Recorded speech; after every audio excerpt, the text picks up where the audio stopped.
Kaya, ating pong tuloy ang ating pag-aaral. Huwag po kayo magalit sa akin sapagkat ito ang laman ng ating puso. Ating pong pag-aaralan muli at ituloy ng ating pag-aaral patungkol po sa pagbibigay ng totoong o tunay ng pasaksi. Giving a true witness. Ito po'y mahalaga sapagkat bilang iglesia, bilang kapulungan, nakasama ko nag-aaral ng salita ng Diyos, kayo po na ating binibilang ng isang pamilya, remember that please. We are a family. Okay? We are a family. Yung sana ituring sa amin at kayong lahat. At ang ating dalangin na ang iba, at ito po ang ating alam at ating magsasaksihan gana at sinasabi, meron pa na hindi natin kilala na idadagdag ng Diyos sa atin. Na siya magdadagdag, hindi tayo magdadagdag sa miyembro ng pamilya ng Diyos dito sa atin. Alam ko meron iba't ibang panawagan about iglesia. Tayo meron iba't panawagan.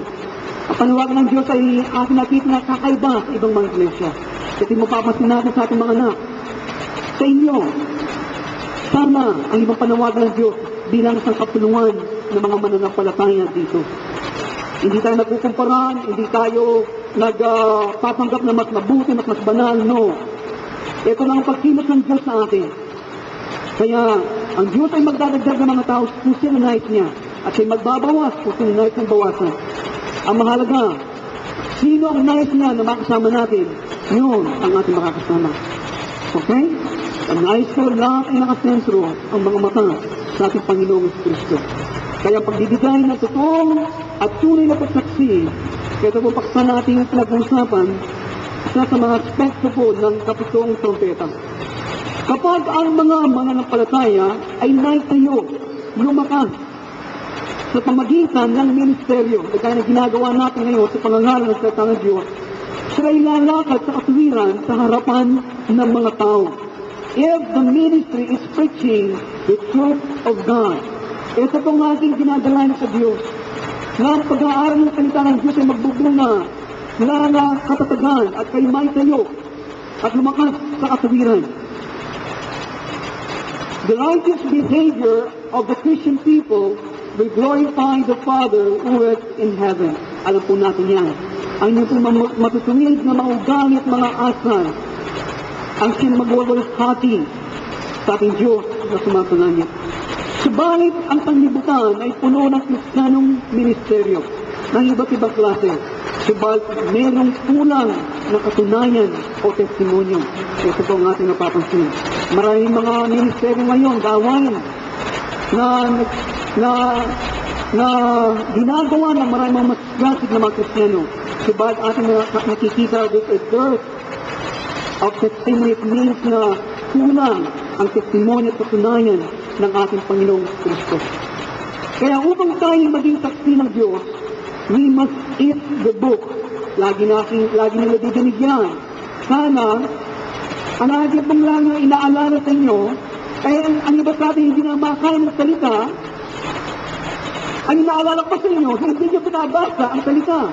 Pero sinasabi ko dito, reading the book does not make us a witness.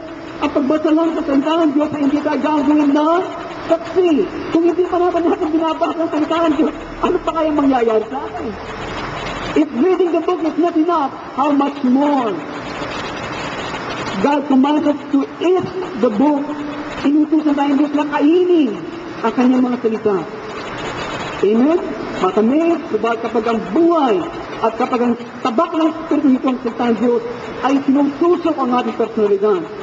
Doon po ang pasimula niya nagiging mapait sa ating tiyan ang salita ng Diyos kapag nagbubunga ng buhay. Isang tunay na saksi, ang tunay na saksi ay meron siyang karanasan sa Diyos. Amen? Meron siyang karanasan sa Diyos. Ang kanilang karanasan ito ay resulta ng kamatayan at magkabuhay na maguli ng kanilang mga personalidad. Alam po natin yan. Ang pagkamatay ng ating mga personalidad at ito ay muling mabubuhay kapag ito namatay at ito ay muling mabubuhay siyempre sa buhay ng Panginoon at makikita ang mismong likas ng buhay ng Panginoon. Ito po ang nagbibigay ng karanasan sa atin upang tayo makapagbigay ng totoong testimonyo. Ang kanilang kaalaman sa Diyos ay madalas na dumarating sa pamagitan ng pagpako ng kanilang mga kaluluwa sa krus. Ang tanong ay pinapako ba natin ang ating pumbang mga personalidad ng ating kaluluwa sa krus ng ating Panginoong Kristo? Sana lagi mo sinasabi ang Galatia 2:20, I am crucified with Christ. Okay? Baka nakalimutan natin ang talatang yan. Ako'y napako kasama ni Kristo. Napako kasama ni Kristo, kasama na ang aking mga lumang ugali, ang aking pagreklamo, ang aking panonood ng TV, okay? Ako nanonood ng TV. Ako nanonood ng TV. Minsan, madalang, kapag kailangan, okay? Pili. Pero wala kaming TV sa bahay. Kaya ang natin lang po sinasabi, kung hindi natin maalis ang ating mga TV, disiplina, okay? Disiplina, huwag kunin ang ating panahon, lalo kapag sabi din ng gabi. Ano pa mangyayari ngayon? Magdamag ako nanonood ng TV gaya ng ating ginagawa. Pagkatapos kong mga ngaral sa inyo, ano po ang ating gagawin? Ano nga may papangaral sa inyo?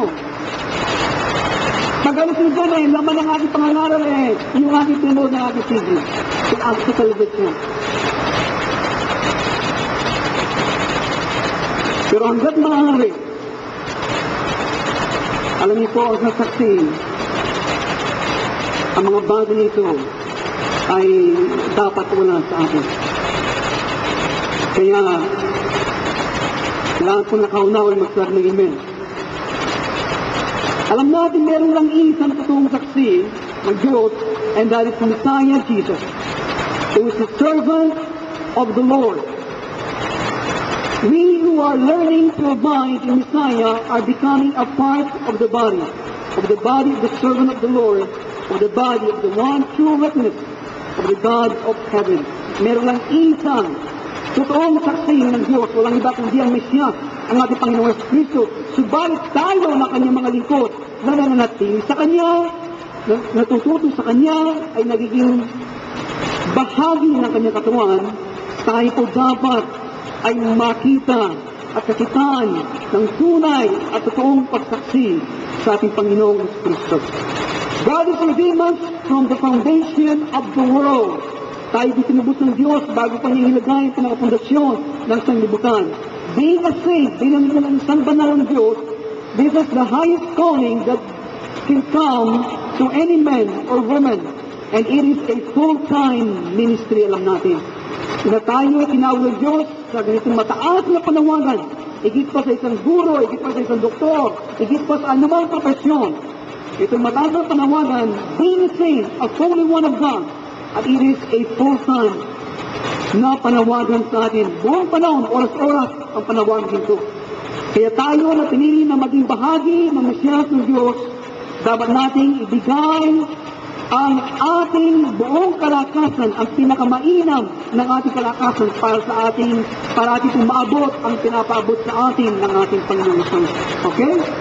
Ang ating pong panawagan alam natin tayo tinawag maging banal, kung naman of God, pamisan-misan, paglabas lang natin dito, lusot, pagkatapos labas muli itong nakasuot dito sa loob, alam po ninyong hindi ito ang full-time na panawagan ng Diyos sa atin. Ang gustong panawagan ng Diyos na full-time, buong oras, ay lagi nakasuot ang kabanalan ng ating Panginoon Kristo sa atin. Okay? Hallelujah! Para maabot natin po ang pinaabot sa atin. Kaya kailangan ang buong pansin, buong lakas, laging oras, anumang oras tayo po nagbabantay. Kaya huwag po tayong maging tamad. Dapat natin asikasuhin, alagaan ang ating relasyon sa ating Panginoon para lalo natin siyang makilala, para tayo kumatawan sa Kanya, sa Kanyang buong nilikha. Sana po ay ang hindi nagigilip sa akin hindi na po pamapasok dito, labas dito. Sinabi ko, huwag tayong maging tamad. Marami sa atin ay masigasig tayo sa maraming bagay kapag gusto natin. Kapag sinabi na 5, alas 3, sagutin na tayo. Kapag gusto natin. Pero sabihin mo, Sunday school, gawain ng Panginoon. Alam niyo po, mupatay na ko pa mo. Milagro na mga Kristiyano bago ka makarating dito sa gawain ng Panginoon. Alam niyo po, ilang ating mga kapatiran, sinasabi sa inyo, sila po galing pa na sa Matyas. At nag-aate lang dito para madinig ang kanyang salita. Kayo, isang akbang lang nandito na eh. Because they want really the Word of God. Alam niyo po, minsan, sila nagbibigay inspiration sa akin to really work on study God's Word. Ang sa inyo, aking napapansin eh, dalawasin ko lang ang salita ng Diyos. Subalit mga ating mga kapatid, mabalakat, malalayong lugar. Meron sa iglesia sa tabi, pero nilarapat pa nilang magatin dito because they want to eat the Word. They want the life. They want the Word. May pinapangaral ng Diyos sa ating kalagitnaan. Inusubukan na magatin ang mga bagay na sinasabi sa inyo. Hindi gaano pinapangaral. Pinapangaral ko nung makuha nila sa Diyos. Sana po nag-graduate na tayo dyan. Alam gaya ng aking sinabi sa inyo. Kapag binitaw mo yung buhay, kung katatanggap ng lubos sa Panginoon, kapag hilawakan mo yung buhay, doon ka mamatay.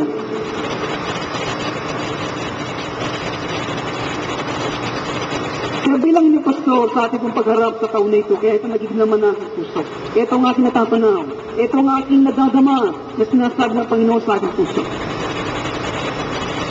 Alam niyo po, pwedeng sabihin sa inyo mga magagandang mga salita, mga bulaklak, kayo lahat ay iiga at kakain ng mga bulaklak na mga, kakain pala ng mga bulaklak. Matatamis. Pwedeng sabihin yan para akong handa ninyo. Pero I'm sounding the alarm. Kung dating ba ang mga iba mga sundalo, mga hukbo para wasakin ng mga Angeles, at sasabihin ako kayo sa magandang mga aral. Sasabihin ko sa inyo, huwag kayong mag-alala. Meron lang isang hukbo na papunta dito para patayin kayo, pero huwag kayong mag-alala. Ako ayaw kong mapansin ninyo ako yung mga negatibong pastor. Basta, relax ka lang kayo dyan. Yung mga sinasabi, no, because I know there's coming in our time na mapapahamak sa ating buong pamilya, sa ating buhay. Kung hindi ko itutunog ang trompeta ng Diyos sa inyo, ako ang sustain niyo. Ayaw ko magpabaya. Kaya, kung pagdating niyo dito, puno ng television ng inyong puso, ang inyong kaisipan, you're missing what God is saying to you. Amen? At kayo rin ay nakakapit sa akin. Alam niyo po, kung ako binibigay ko ang aking buong panahon dito, sa salita ng Diyos, kayo na puspos ng television, puspos ng galit, i-maxlate ang inyong mga puso. Ako rin ay nakapit kung nakabang ako ng araw-araw. Ang makikita ko, makapakanya kayo. At yung makapanganin, lang lang, mailina. O ito kung anong aking magiging bunga ng aking pangalara. Kaya nagiging lagi tingin ko, ito spotlight lang, ako pag namukha niyo, masakit. Nandiyo ba kayo? Remember, we are a family. Tayo isang pamilya. Ito po ang ating binibilang sa inyo. Sa totoo po ito eh, ano malaki yung bari nyo? Pagsistida ako rin kaklase. Ito po nung bata ako nung grade 6, survive po.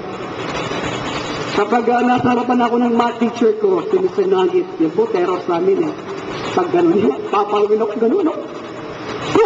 Ay sasabihin ng klase ko, sakit ng kalimpungan, sakit ng buong katawan. Dito ako pinapalo eh, totoo po yun. Kapag nadama ko dito, sakit. Kalintingan niya mo na po, pero sakit ng buong katawan. Hindi po sa ating buhay Kristiano, bilang pamilya. Sakit ng isa, sakit ng buong lahat. Kung hindi tayo nag-iingat. Okay? Kaya, ang pinakamahalagang katangian ng isang saksi ay kanyang nakikilala ang Diyos na kanyang pinaglilingkuran. It is the personal knowledge of God na nagbibigay ng totoong kakayahan sa isang individual para makapagbigay ng totoong testimonyo. The greatest need of the world today is for people who know God. At ang pinakadakilang pangangailangan sa buong sanlibutan ngayon, ang mga tao na kilala nila ang kanilang Diyos. Only those who know God and are hearing His voice can help mankind in the dark hour. Sila ang makakatulong sa pagkatauhan, sa kasalukuyan na kadiliman, sila na kilala ng kanilang Diyos at nakakadinig sa tinig ng kanilang Diyos. Ito po ngayon, ibang natin nadidinig. How can we help mankind? How can we help each other? Kung nadidinig ay ibang tinig, hindi ang tinig ng Diyos. Ang didinig natin, yung tinig natin kapwa. Tinig ng kamalian ng ating kapwa. Yun ang malakas. Yung kamalian ng ating kapwa, yun ang tumutunog na matunog sa atin. Alam niyo pong ating buhay, gaya na sabi ng ating senior pastor, huwag niyo akong tawag na punong pastor. There's only one head of the ship, and that's the Lord. We are the senior pastor, okay? Kaya, sinasabi po ng ating senior pastor, si Dr. Thompson, ang ating buhay dito dapat ngayon, it must be tuned in concert pitch. Lagi, ang ating buhay para nakatono. Yung tono ng kung ikaw ay nagkakonsierto na, yung pitch niya, yung tono niya, doon dapat na nakakalibre ang ating mga buhay. Talagang handang-handa ka. Okay? Kaya, ang kasulatan, sinasabi ko sa atin patungkol sa mga kabayanihan, mga ginawa ng mga ganitong mga saksi, maging ang ating tinutukoy po si Enoch, si Noah, si Job, si Moses, si Abraham, si Elijah, si Isaiah, si Jeremiah, Ezekiel, John the Baptist, Paul the Apostle, because they know their God. Okay? Pinakapagbigay ng totoong pagsaksi, they know their God. The true witness of God are chosen by the Lord and will close to Himself. Yung tunay na saksi ng Diyos, sila po ay pinili ng Diyos at sila inilalapit niya sa kanyang sarili. They are needed and clothed all day night. Ito po yung ating napag-aralan. At doon sa piling ng Panginoon, sila po ay minamasa gaya po ng isang arena at iniudyukan, sinusundot ng Panginoon. Buong araw at gabi, month after month, year after year. At aking napapansin mas marami kaysa sa hindi na lumilitaw na sila'y mga kakaiba sa ibang mga mananampalataya sa bayan ng Diyos. They love to pray at kapag sila po'y konting nagpabaya sa kanilang mga panalangin, ang Panginoon ay kaagad na gaya ng aking nasabi, itinatabi sila at ito magiging dahilan na sila po'y maghihintay sa Panginoon na lalong panibagong kasabikan sa ating buhay. Sana po ito nangyayari sa inyo. Kung nangyari sa nakaraan na season na ito, habala tayong lahat, kahit tayong lahat ay habala dito, walang sinong taong hindi naging habala. Pero, kapag itinakita ng Panginoon, naging habala tayo, nagpabaya tayo sa ating mga panalangin, sa pag-aaral sa kanyang salita, tayo tatabi ng Panginoon, okay? Tapos, mayroong panibagong kasabikan sa ating mga puso. Paintulutan lamang sila ng Panginoon sa kanilang relasyon, sa kanilang kapwa, hanggang doon lamang sa nais niya. His first business is to stand before God and to know Him and hear Him. At itong saksi, ito pong kanyang pangunahing gawain na siya po'y tumayo sa harapan ng Diyos, makilala siya at madinig siya. Every aspect of the life of God's witness is centered on His peculiar relationship with the Lord. Hindi po nadinig yun, ang bawat aspekto po ng buhay ng totoong saksi ng Diyos ay nakasentro sa kanyang katangi-tanging relasyon sa ating Panginoong Jesucristo. Ang organisasyon po ng Kristiyanong pananampalataya, nakalalang dinidin po yung close ties. Ngayon po, ating dinidin yung close ties. Yung malapit na pagtatali ng bawat sa atin. Sa mga participants o mga kasama sa church, ito po ay maraming mapagpapayuhan o mabibigay if there's a close ties, okay? Particularly po sa mga values, sa mga kahalagan, na dinudulot ito para magkaroon ng malusog na pamilyang pamumuhay. Halimbawa, ang mga bata ay makikinabang, ito po sinasabi sa inyo, ang mga bata ay makikinabang mula sa mga presensya ng mga marami mga nagmamalasakit na mga nakakatanda o may sapat na gulang na. Yung pong kasalukuyan na generation gap, okay, listen, itong kasalukuyan na generation gap, ito po ang aking nice din yung generation gap. Ito po ang siwang o puwang sa pagitan ng mga magulang at ng mga kabataan. Ito po ang gap. Meron po sa pagitan ng mga magulang at ng mga kabataan, mga bata. Ito po ay tiyak na karumal-dumal sa Diyos. It is an abomination to God. Kaya gana nasabi kahit napipilitan sila, dahil mag-attend sila, baka yun ang gamitin ng Panginoon para sila yung mabuksan ang kanilang kaisipan. Ito po ay karumal-dumal sa harapan ng Diyos. Young people always ought to be a part of the life of the whole community, Christian or not. Dapat po ang mga kabataan ay maging bahagi ng buhay ng buong komunidad, ng buong iglesia, ng buong magla, maging Kristiyano man o hindi.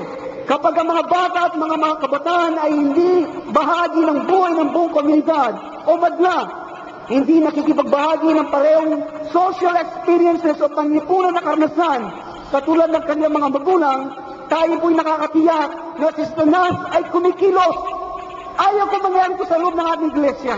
Maganda yung mukhayin na sinasabi ng ating Sunday school. Hindi ko po alam yan, ngayon lang nadinig. Pero yun ang kailangan, yun ang ating response sa taong ito. Sabagat yung generation gap ay karumal-dumal sa harapan ng Diyos. Kaya mga kaibigan, kung ito ay nag-exist sa ating tahanan, si Satanas ay nakakalamang sa bawat isa sa atin. Gayunpaman, listen, we must remain on guard. No matter how wholesome the organization may be, that these social ties do not become a substitute for an intensely personal relationship with the Lord. Hindi po nadinig yun? Gayunpaman, kahit tayo po'y manatiling nagbabantay, kahit na gaano man kapakipakinabang ang ating samahan, na ito ang panlipunan na kaugnayan ay hindi po maging kapalit para sa ating marugdog na personal na relasyon sa ating Panginoong Jesucristo. Hindi makikita. Gaano man kalapit ang relasyon ng bawat sa atin, okay? Sa loob ng iglesia. Hindi ito kapalit ng kanilang marugdog na personal na relasyon sa ating Panginoon. One of the chief works of Antichrist will be the development of a religious community that, while it maintains every form of Christian or other religious culture, does not contain members who stand before God of the earth. Rather, they find God in one another. This is what Antichrist desire. Alam na natin ang spirito ng Antichristo ay nasa ating kalagitnaan na. Kapag nalalaman natin kanyang kaparaanan, hindi natin siya paintulutan. Isa sa kanyang pangunahing gawain ng Antikristo, ang kanyang pagnasa, lumalago nga ang reliyosong pagtitipon o gawain. Habang kanyang pinanatiling lahat ng forma ng pagiging Kristiyano, gawain at iba pang mga gawain sa loob ng iglesia, subalit kung walang miyembro sa iglesia ng ating Panginoon, at dito na tumatang sa harapan niya, sa Diyos ng ating Panginoon. Rather, ang nangyayari, they find God in one another, kanilang susumpungan ng Diyos sa bawat isa, yun ang spirito ng Antikristo. If you find God in one another, that is the desire of Satan and Antichrist. We enjoy each other, that's good. Kailangan yan. Pero, mga kaibigan at mga magulang, kung nasusupungan ninyo ang Diyos sa bawat isa, at kailanman hindi nga masusupungan ng Diyos, we cannot find God in ourselves, in nature, in other people. We find God of heaven. True. Kanino?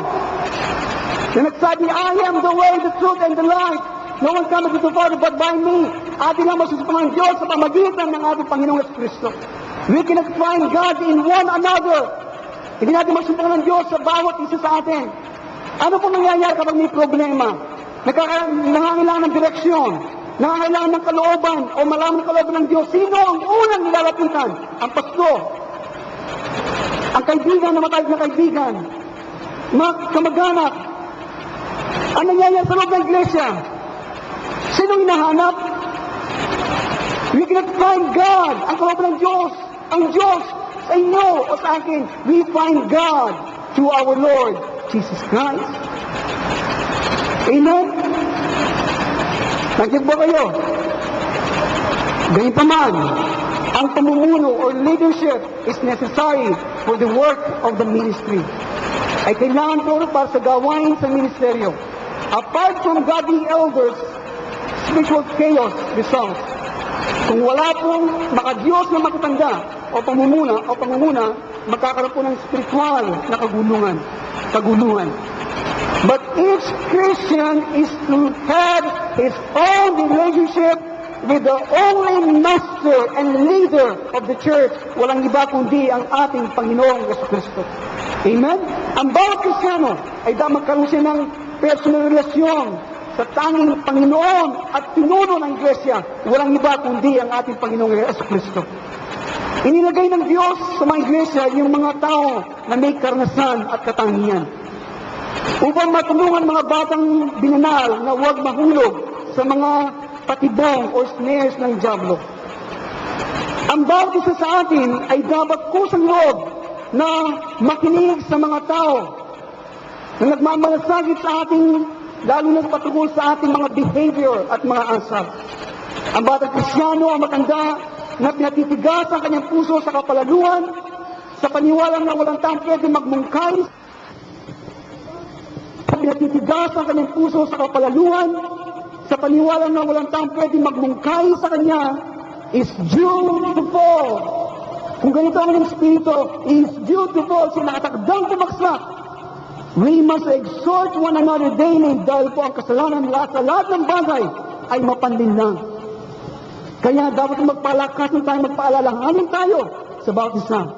Gayunpaman, kung di tayo po nag-iingat, ang ganitong sistema ay madaling bumagsak sa kamalian kung tinuturo, inaakay ang mga mananampalataya sa ibang mananampalataya para bigyan sila ng guidance o pamamatnubay ng dapat nangyayari. Kailangan silang tumingin sa ating Panginoong Jesucristo lamang. Amen? May panahon para tayo tumingin sa mga pastor. Kung siyo na sinasabi ng ating Panginoon sa inyo.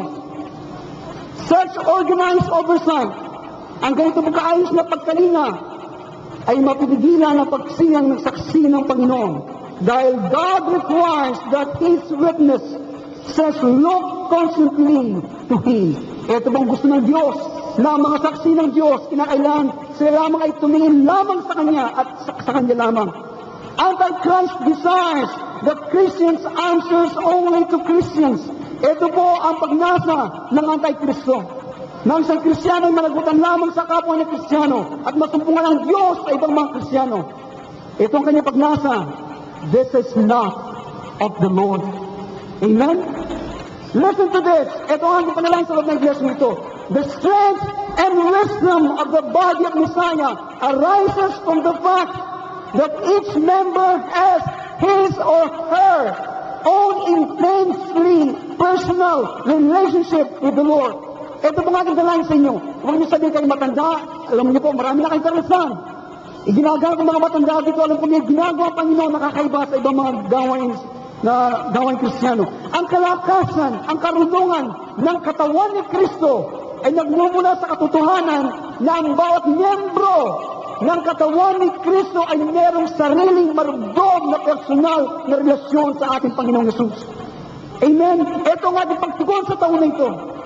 Kung wala kayo, you develop an habit. You develop an altar. Kapag ito ay tunay, kapag ito naging tunay sa loob ng iglesia nito. When one member is deceived, the Lord Jesus notifies other member who rally and seek to deliver their wounded brother. Ito po mahalaga. Ito po ang aking dalangin.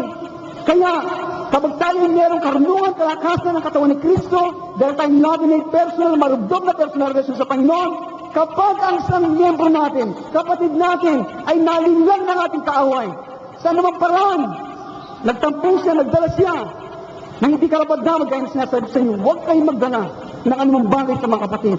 Mahirap, may ginawa sila mga bagay na hindi maganda sa inyo. Subat araw-araw, kailangan yan ay nagtatagumpayan natin. Nilalagay natin sa altar. Sinasariwayan ng diablo araw-araw. Pero araw-araw, ang dugo ni Kristo, ang pag-ibig ni Kristo, ang sumasakop sa bagay niyan.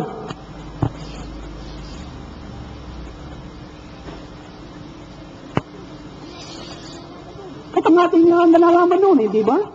Ang ating pagkaunawa, sa panahon na darating, sa kapanahonan na darating, hanggang sa walang katapusan, pagkatapos ng 1,000 taon na paghahari, hanggang sa bilyon ng taon mula ngayon, akala ng mga tao, dalawang primary groups, dalawang grupo mga tao, ang mananatili sa sanglibutan ito at sa bagong kalangitan at bagong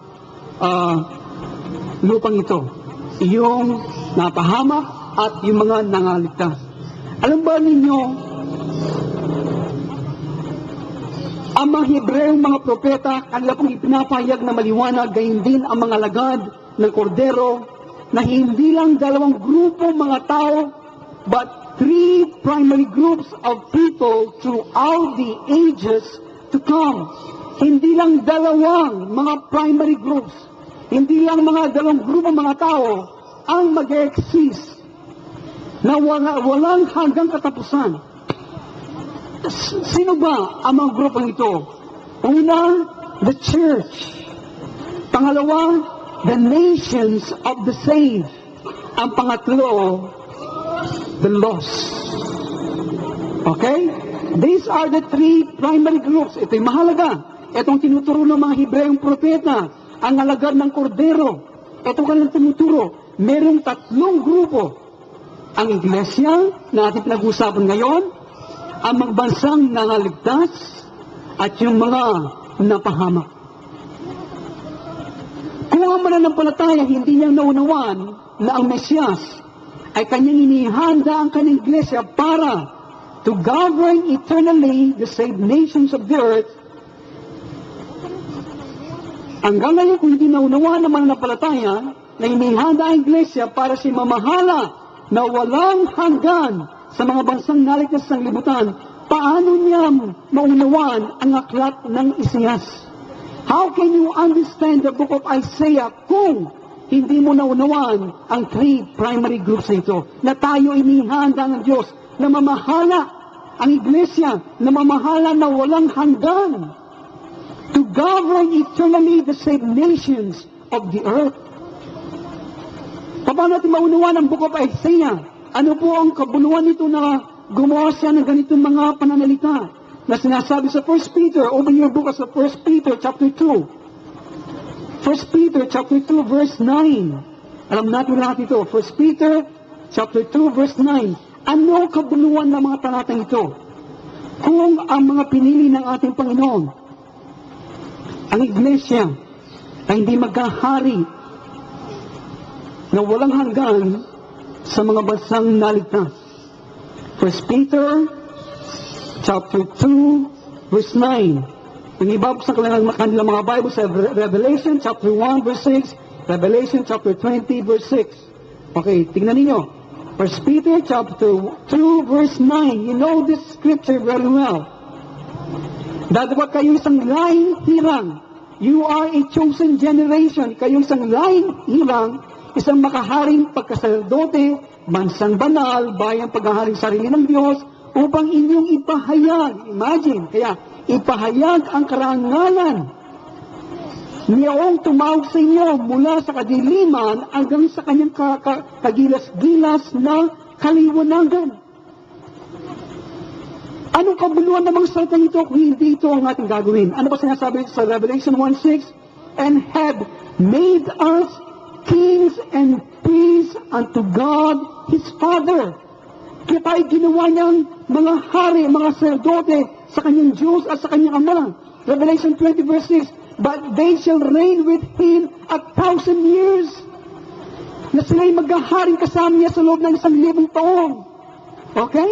Hindi ko naunawa ang sinasabi? Na hanggang hindi ito naunawa naman ng mananampalataya, na kanyang inahanda ang iglesia para mamahala na walang hanggan sa mga bansang naligtas sa sanglibutan. Kaya as soon as the church, the Israel of God, maliwanag na ba sa atin kung ano yung church na ito? As soon as the church, the Israel of God, has been perfected, God shall use the church as His instrument for delivering, blessing, teaching, judging, and ruling the saved nations of the earth. Okay, paliliwanag ko ito. Sa oras na iglesia, ang Israel ng Diyos ay naging dalisay, perfected. Sila ang gagamitin ng Diyos bilang isang kanyang instrumento para palayain, pagpalain, turuan, hatulan, at pagharian ang bansang mga naligtas. Yung nakuha yun? Pagkatapos ng dakilang kapigatian, tutunog ang huling trompeta ng Diyos, the seventh trumpet of God, yung mga first fruit, yung mga overcomers, they will be changed, hindi ba? They will be resurrected. Alam ba ninyo, kapag yun ay nangyari, ang buhay ay nagpapatuloy. Imagine. Huwag niyo sabihin na ang buhay hindi nagpapatuloy. Ganyan yun. Mamaya kakaintindi ang buhay nagpapatuloy. Okay? Yung mga taong tumulong sa mga saksi, sila ay maliligtas. Yung mga Kristiyanong nagpabaya sa kanilang buhay Kristiyano, sila ay maiwan, magpapatuloy sa kanilang mga buhay. At sila ay magpapasok sa millennium. Subalit, yung na-resurrect ay merong gaganapin na dakilang bagay para sa ating Panginoon. Yun ang iglesia. Yun ang ating sinasabi, ang Israel ng Diyos. Na kapag ito'y naging ganap na, kapag sila itatayo na ang karya ng Diyos dito sa lupa, sila magiging instrumento ng Panginoon na hukuman, tuturuan, pagpapalain ang mga bansang nangagligtas na magpapasok sa bagong kaharian ng ating Panginoon. Amen? Kaya sinasabi natin, we shall rule with a rod of iron. Tayo maghahari ng isang bakal at tungkod. Kaya tayo maglilipat sa buong sanglibutan. Bow the knees! Bow the knees! Lahat ng tuwa ay dapat lumod sa hari ng mga hari at Panginoon ng Panginoon. Amen? At sino ang bansa na hindi gagawa sa kautusan at pinapahayag ng kanyang mga saksing ito, they will be destroyed. Amen? Nandiyan ba kayo? Okay. Now you will see the application after this. Now, the design, para inyong lubusan maunuan ang aking sinasabi, the design of the tabernacle of the congregation portrays the relationship of the church and to the saved nations of the earth. Listen. Panahon na, okay. Yung tabernakulo na ipinakita ng Diyos kay Moses sa ilang, yan ay pinakita ng Diyos kay Moses. The design of the tabernacle, okay? The design of the tabernacle. Ito ang buong tabernacle, at tawag dito tabernacle of congregation. Ang tabernacle ng kapisanan nito ay, ang design nito, ang pagkaayos nito,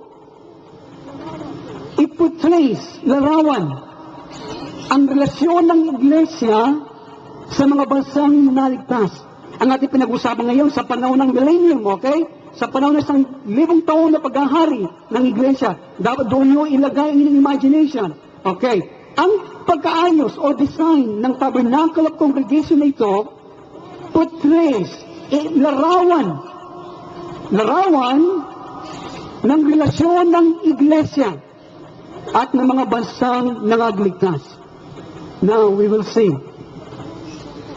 Ang kapisanan ito, ang tabernakulong ito, kabuuan ng tabernakulong ito, ang tabernakulong ito, listen, this is very important. Ang tabernakulong ito ay meron nakapaligid na bakuran sa kanya. Ang bakuran nito, ito ay yari sa tela. This is a linen fence. Itong nakapaligid na ito ay bakuran na yari sa tela. Sa labas ng linen fence nito, this is outer darkness. Ito yung puno ng kadiliman. Okay? At sa loob, imagine, sa loob ng linen fence nito, sa loob ng telang bakuran nito, this we call the outer court. Here, the outer court or the courtyard. Sa loob ng linen fence nito, sa loob ng telang bakuran nito, ang nakapaligid na malaking lugar nito, this is the courtyard or the outer court. Ang labas na lugar. It represents,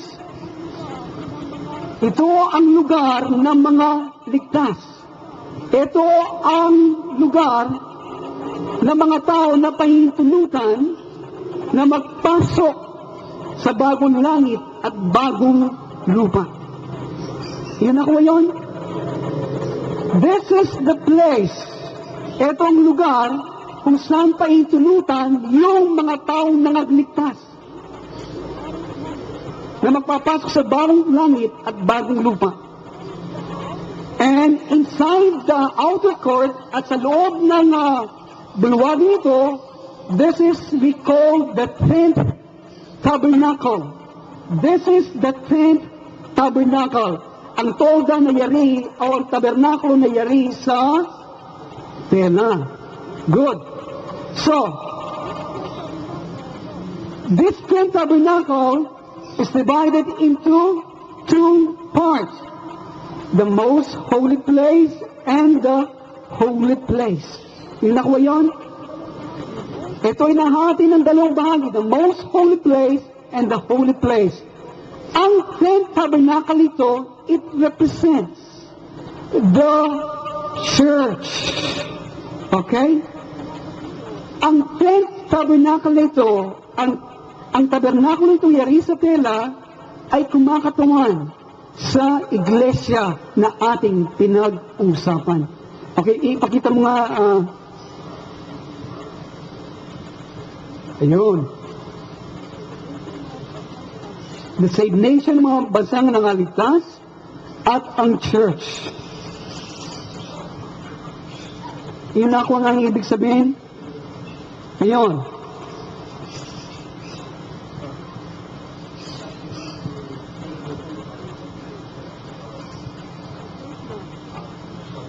Ang courtyard.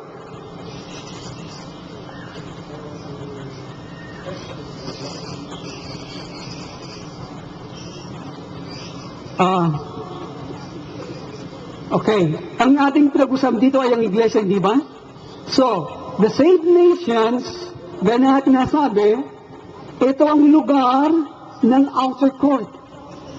Dito sila, yung mga taong pahintulutan na magpapasok sa bagong langit at bagong lupa. Okay, this is the place of the saved nation. Ang tabernacle naman, this is the church. Okay? This is the church. Okay.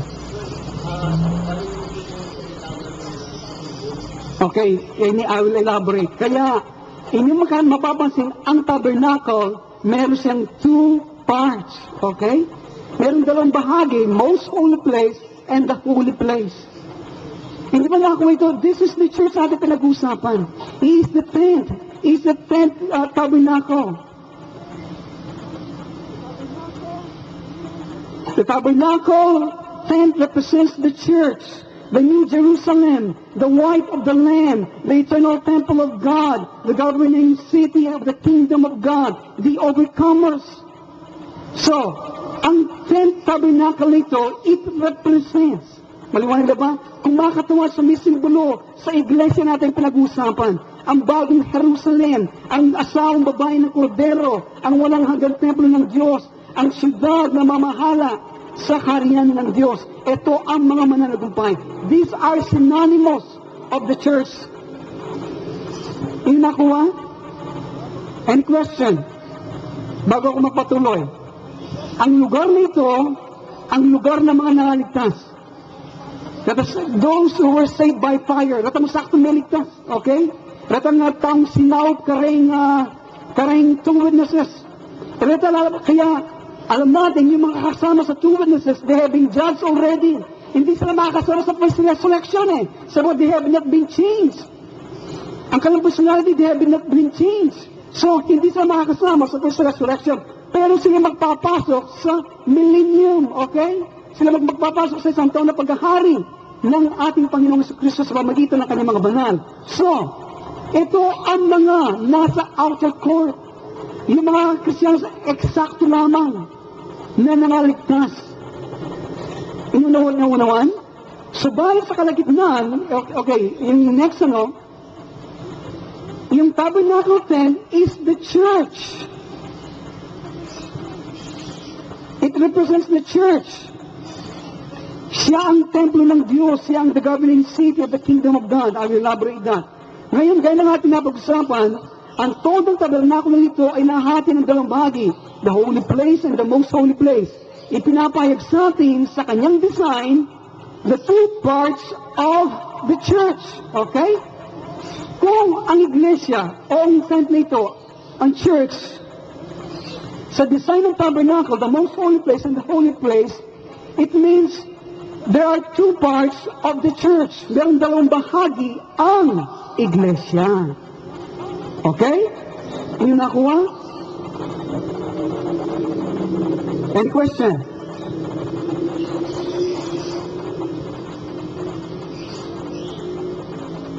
Pastor Charlie, any questions? It's good to ask questions. Now, the first fruits of the church, and then the remainder of the elect who did not attain to the first fruit, ang pagkatapos ating mapapansin yung mga nalalabis sa mga pinili na hindi nakabot sa pangunahing bunga. So, the church of Tabernacle is divided into two parts. So, the church is divided into two groups of people. Imagine, ito na ang ating pinag-usapan, pinili na, no? Okay, the elect, the church of God, the eternal temple of God. Pero itong church ito ay nahati pa ng dalawang grupo. Yung tinatawag natin ng Bible na the first fruits, yung pangunahing bunga. At yung hindi nakabot sa pangunahing bunga, these are elect also, subat hindi sila nakabot sa first fruits. Ano ba kayo? This is our understanding in the present hour.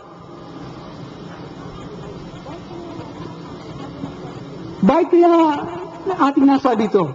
Because it fits the type of David. Ito po ang corpus o bagay sa buhay ni David. Alam po natin buhay ni David, hindi ba? Sa buhay ni David, siya isang tao na mandirigma. He is a mighty man. These are the first fruits. Si David ay katulad ng ating sinasabi. Sa gaya na natin, in the kingdom of God, there is distinction of calling. Hindi ba? King David, in the time of David, there are mighty men. Meron siyang mga magigiting o makapangyarihan na lalaki. King David ay nakasulat sa Psalm 23 verse 8. At yung mga mighty men are the first fruits. And this is the first fruit unto God and to the Lamb. Meron bang first fruit para sa Diyos at sa Kaldero? Yan ba yung nakatala sa Bible? They are. Buksan niyo yung mga Bible sa Revelation 14:14. Or Revelation 14 verse 4. Open your Bible. Revelation 14 verse 4. Inside, remember, ang church ay nahati ng dalawa. Nahati ng dalawa. Ang ating distinction ngayon, there are three groups. Okay, let me review you for a while. Let me review you. There are three primary groups throughout the ages to come, okay? The church, the saved nation, and the lost. Ngayon, tinignan natin ang church, ang iglesia, ang saved nation. At ating nakita sa tabernacle ay larawan ng relasyon ng iglesia sa mga bansang nangagligtas. Yun nakuha yun? Yun ay mahalaga. Ngayon, nung ating makita ang tabernakulo na ang outer court, it represents kumakatawan sa mga taong nangaligtas o bansang nangaligtas. At sa loob ng outer court ay ito ang tent tabernacle representing the church, the Israel of God, the eternal tabernacle of God, the overcomers. Okay? Subalit ang church naman, dahil ang tabernacle ay nahati ng dalawa, yung mga elect ay nahati din. Merong two groups of elect. One we call the first fruit. Pangunahing bunga, katulad na buhay ni David. Meron siyang mighty men. Sa kanyang hukbo, meron siyang mga generals, meron siyang mga tao na magigiting na gawa ng dakilang bagay sa kanyang buhay. Okay? Sila ang nakatay na malapit, nakabilang sa mga makapangyarihan lalaki ni David. Kung niyo mapapansin, kapag nagtagumpay ang mga lalaki ito, nagtagumpay ang bansang Israel. Silang lahat, di ba? So, meron din sa ating panawagan bilang mga pinili ng Panginoon. Imagine, naligtas ka na pagkatapos nabilang ka sa mga pinili, pero sa mga pinili, nahahati pa ang mga pinili. Meron pa yung pangunahing bunga. Okay? Ngayon tignan natin kung sino ang mga pangunahing bunga ito ng ating Panginoon. Revelation 14 verse 4. Read your Bible. Read your Bible. Revelation 14 verse 4. Ang mga ito ang hindi naghawa sa mga babae, sapagat sila'y mga malilinis. At mga ito ang mga nagsusunod sa kordero saan man siya pumaroon. Ang mga ito ang binili sa gitna ng mga tao na maging na maging mga pangunahing bunga sa Diyos at sa kordero. Ito ang qualification para ikaw ay makasama sa pangunahing bunga. And remember, the first fruit, sila lamang ang makakasama sa first resurrection. Kabilang ka na sa iglesia, sa mga pinili, subalit hindi ka nakabuot sa first fruit, hindi ka makakasama sa first resurrection. Gayunpaman, yung the rest of the elect, yung hindi nakasama, no? Sa first resurrection, yung mga pinili, after 1,000 years, they will be perfected. So, muli, the most holy place and the holy place, the church, ang pagkakabuklo dito, they will be perfected. Okay? Kailangan po sila daan sa isang lingitong before they will be perfected. Yung ibang mga pinili na hindi nakasama sa first resurrection. So, tignan natin mga qualifications sa first resurrection. Tignan niyo mabuti. Revelation 14 verse 4, ang mga ito hindi nanghawa sa mga babae, sapagat sila yung mga malilinis. It means na ang kanilang buhay na mo silang malinis, gumawa silang matuwid sa harapan ng Diyos, hindi nila ibinaling kanilang pansin sa ibang mga tao, sa ibang mga bagay, sa ibang ano ba yan? Kasi ba ko yun? This first fruits, ang pangunahing buong ito, sila mga tao na minahal nila ang Panginoon higit sa anumang bagay sa sanglibutan. Minahal nila ang Panginoon higit sa anumang bagay sa sanglibutan. Siguro ba natin hindi po naunawa na sinasabi, pero ito ang qualification. These are the qualifications. Ano pa sinasabi? Ang mga ito ang nagsasunod sa kordero saan man siya pumaroon. Imagine, ito ba ay nangyayari ngayon sa inyong buhay? Sinusunod niyo ba ang Panginoon saan man siya pumunta? Kaya in order to be a disciple, sinasabi, you have to carry your cross. Hindi ba? Deny yourself and follow Jesus. Kailangan sumunod sa Panginoon saan man siya pumunta.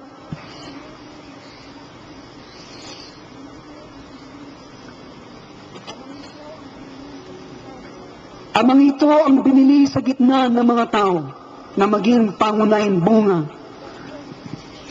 First fruit, that calling is going on today. The first fruit, that calling is going on today. I think it will never happen again. Sa ating, the last in the kingdom will be first. Sa aking conviction, guys, sinasabi ni Dr. Thompson. I think it will never happen again, ang panawagan na ito sa pangunahing bunga. Ngayon, ang Diyos ay nananawagan siya. Kaya nasa atin ang pinakadakilang oportunidad. Ngayon, sa ating kasalukuyan, at nasa atin din ang pinakadakilang panganin.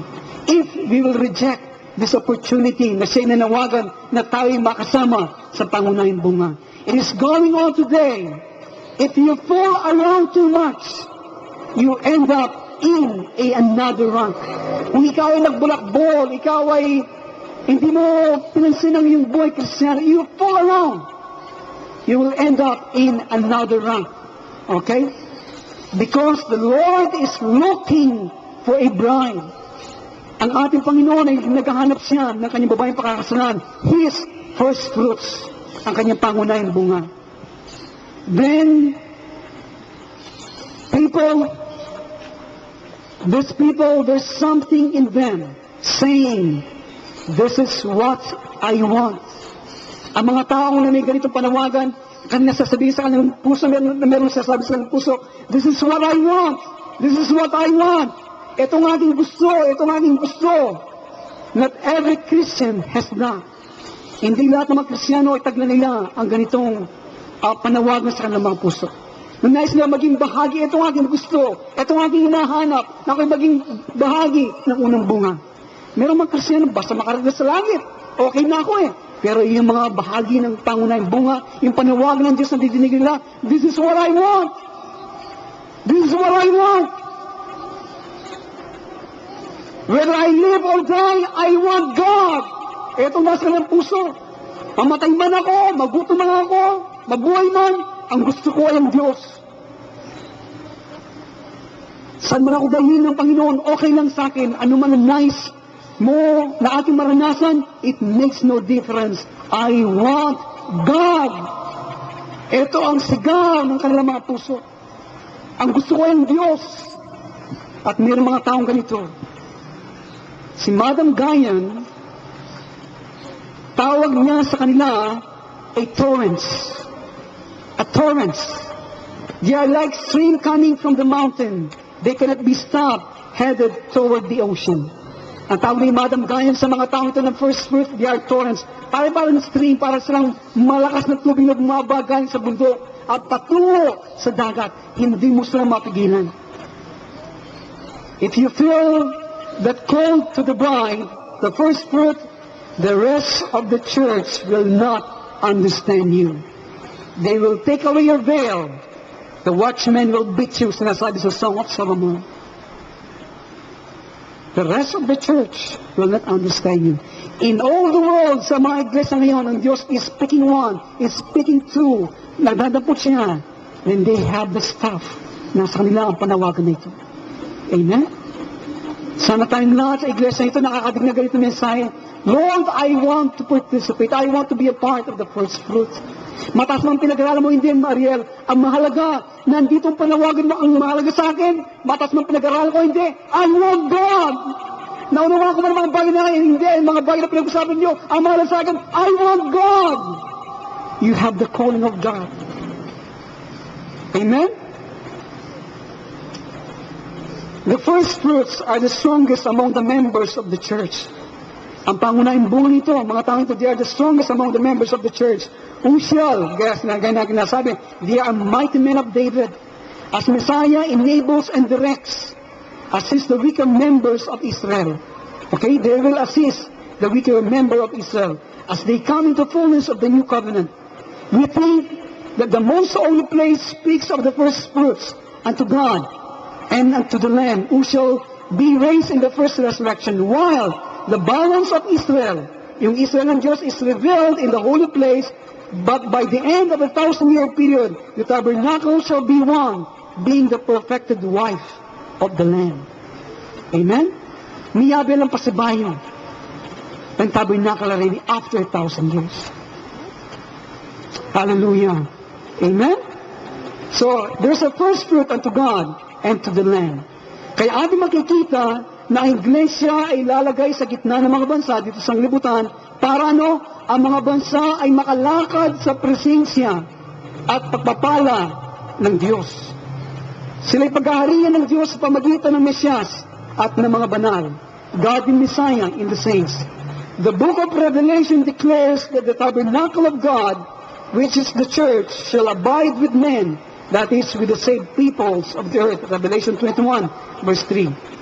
The New Jerusalem, okay, ito yung malapit ng matapos. The New Jerusalem, ang bagong Jerusalem, which is the church. Imagine, ganyan ang kinasabi, ang Kristiyanong Iglesia,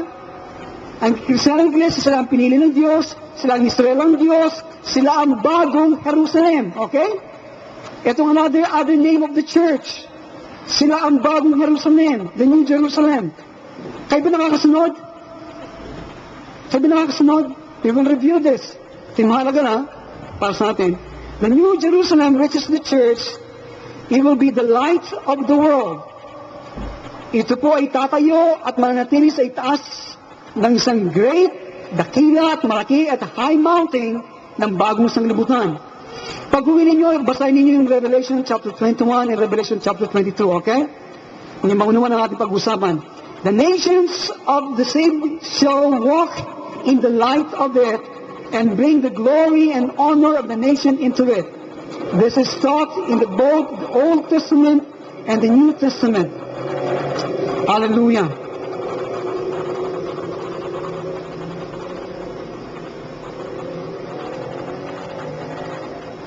Okay.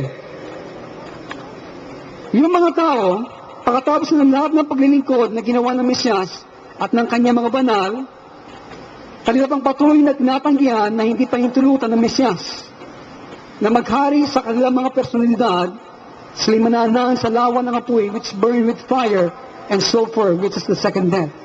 Kaya sa panahon ng 1,000 years, okay? Sa panahon ng 1,000 years, sa panahon na yon, sa pagmiminis ng paglilingkod ng Mesyas sa pamagitan ng kanyang mga banal, kung ang mga tao sila pa rin ay hindi nila pahintulutan na ang Mesyas ay maghari sa kanila, sila ay mananahan sa lawa ng apoy which burn with lubutan ng ating kaawais. The Lord Jesus notifies other members, ang isang miyembro ng ating Panginoon, ang isang miyembro natin sa kaloob ng iglesia. Iyan ipapaalam niya sa ibang miyembro ng loob ng iglesia. As lang natin sama-sama, natin para iligtas ang nasaktan na away na yan, o kapatid na yan. Dahil ang tayong lahat ay may kanya-kanyang marugdog na personal na relasyon sa ating Panginoong Jesucristo. Amen? Kaya ang karunungan, ang kalakasan ng katawan ay nasa inyong personal na relasyon. Amen? Kaya kami po mga pastor manggagawa ay malilibre ng trabaho. Okay? Kaya ang bawat miyembro ng katawan ng Mesyas ay may kaagad na kontak sa Mesyas. Ayun, sana po. Kung meron nangyari, kagad meron kayong altar, na kagad meron kang hotline sa Diyos. Alam mo yung kapatid ganitong nangyari sa kanya. Ang gagawin, hindi mo titignan kamalian niya eh. Kagad, yung personal na relasyon mo sa Diyos, yung kagad na immediate contact mo. May hotline ka daw po sa Panginoon ng hotline. Kasi sinabi po telepono, may hotline, mainit ang linyang yun. Sabagat lagi unahin ng Diyos at sa iyo. Continuous yung contact mo, hindi po to. Kaya kung meron kang hotline sa Panginoon, ano man nangyayari sa loob ng iglesia, God, the Lord will notify its member. Amen? Amen? Ang ganitong klase pong ministeryo will bring him to the place of personal maturity. Kung kagad po ganitong yung ginagawa, tayong lahat ay lalago sa ating buhay Kristiyano.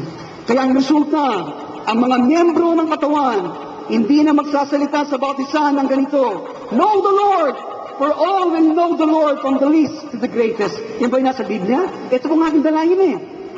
Hebrews chapter 8 verse 11. Ito po ang ating dalangin sa ating iglesia. Na kapag ito ay naging tunay sa iglesia nito at sa lahat ng iglesia, kaya hindi na sasabihin ng miyembro ng katawan ni Kristo na magsasalita ng ganito sapagkat silang lahat ay nakikilala nila ang Diyos. Hebrews 8:11. Listen. Hindi magtuturo ang bawat isa sa kanyang kababayan. Ang bawat isa sa kanyang kapatid na sasabing, kilalanin mo ang Panginoon sapagkat ako'y makikilala ng lahat mula sa mga kalitliitan hanggang sa kadakidakilaan sa kanila. Amen? Amen? Hindi ko sasabihin nyo, kilalanin mo ang Panginoon. I cannot say that sa pinakamaliit hanggang sa mga dakila. Kilala nila ang Diyos. Woo! Hallelujah! Sana po ito ang makita sa atin. Ang iglesia ito ay magniningning sa ayaw natin sa gusto. Pigilan naman natin lalabas ang kaniningan ng Diyos.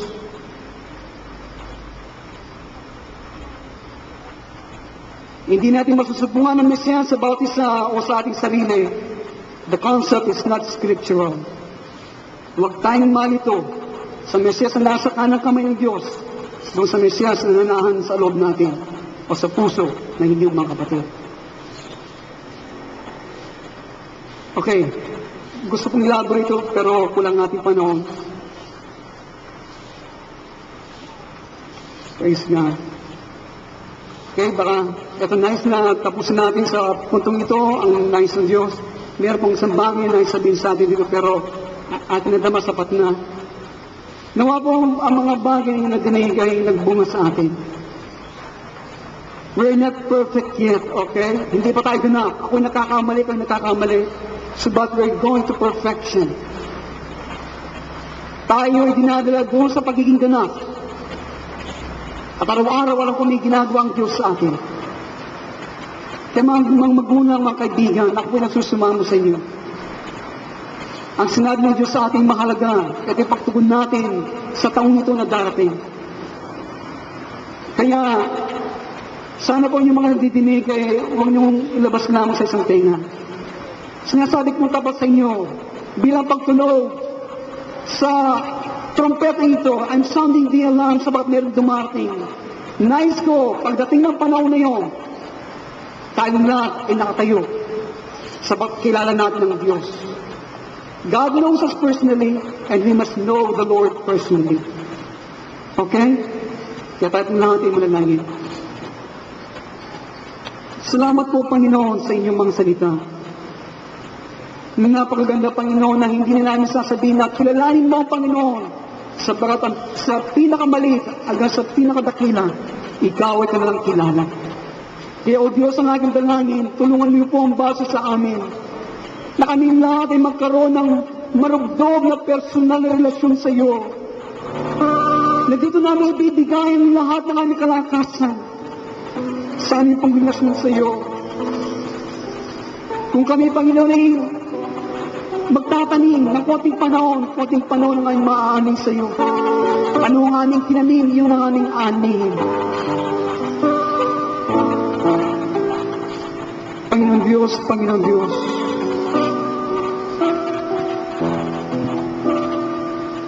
sa umagang ito, patawarin mo po kami sa aming mga pagkukulang. Ang aking dalangin, Panginoon, ng bawat sa amin ay tumatayo sa iyong harapan. Kilala ka sa bawat itong katangian ng isang tunay at totoong saksi.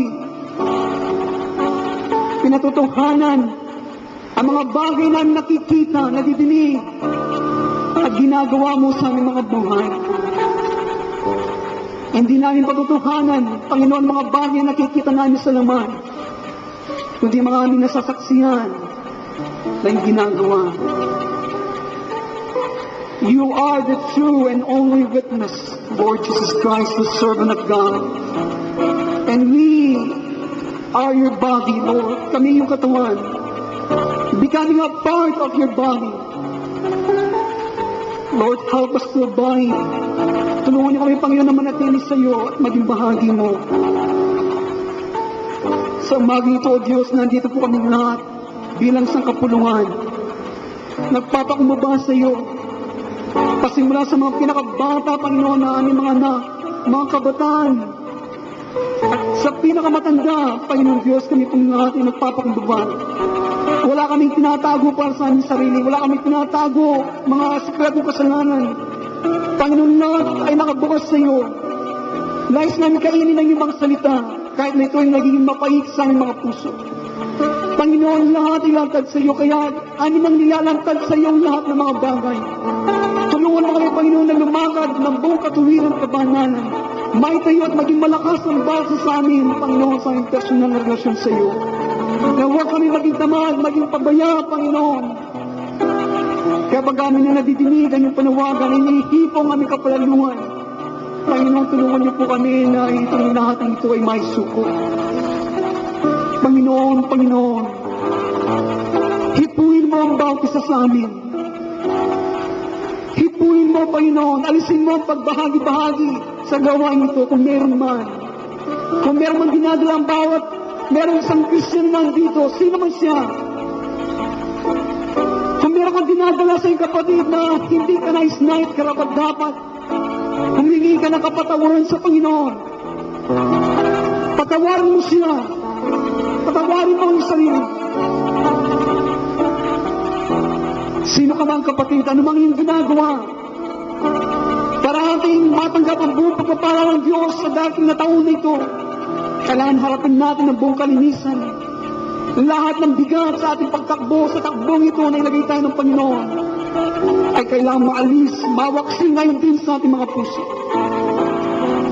Para yung mga kapatid natin na naglulupay-pay, marami mga pagsubok na dumating sa kanilang mga buhay natin sila maidala, makakabay sa ating balikat, para sila rin ay makaabot sa pinaabot ng Panginoon sa kanila. Kung ikaw mismo ay pinay, how can you help Him if you cannot help yourself to stand before the Lord and confess your sin because of the pride that is within? Kaya Panginoon, patawarin niyo po kami bilang sangkapulungan. Kaya sa umaga ito, Panginoon, kami po ay nagsisisi. Totoo at tunay na pagsisisi sa mga bagay namin ginawa. Kaya, O Diyos, ano po mga karumalduman na bagay na nasa aming mga puso, Panginoon, alisin niyo po ito. Alisin niyo ang generation gap sa iglesia ito. Aming sinusuway ang generation gap, Panginoon, sa iglesia ito. Sa pangalan ni Kristo, Panginoon, Ikaw ang aming tagumpay. Ikaw ang aming kalakasan. Ikaw ang aming kapangyarihan. Ang aming Panginoon sa Kristo ay mananagumpay. Kaya kami rin ay mananagumpay. He lives within me. He lives within you. Sa iniranan sa loob ninyo. Kaya tayo magtatagumpay. Sapagkat siya mismo nagtatagumpay sa atin. He is within. He is God. Hallelujah, hallelujah. Alisin mo ang lahat ng pamatok ng kasalanan sa aming kalagitnaan. Sa pangalan ni Kristo namin tagapagligtas, aming sinusuway, Panginoon, tinatanggihan, lalo na sa mga puso, Panginoon, at buhay ng aming mga anak, mga kabataan. Pasimula sa mga pinakabatang kamatanda, alisin mo, Panginoon, pakalinisin mo ang iglesia ito ng pinakabalisay na mamaputi, Panginoon, ng kabahanan. Sa pangalan ni Kristo namin tagapagligtas, ito nais namin sa iglesia ito, Panginoon. At tulungan niyo kami, O Diyos. Hindi mo na magagawa ito sa aming sarili kalakasan, karunungan, kapangyarihan. Kailangan ka namin sa tuwina, kami lumuhod sa iyong harapan. Lord God, tingin mo ang mga panalangin ng iyong anak. Nagsutumama ngayon pang umaga ito. Nagpapakumbaba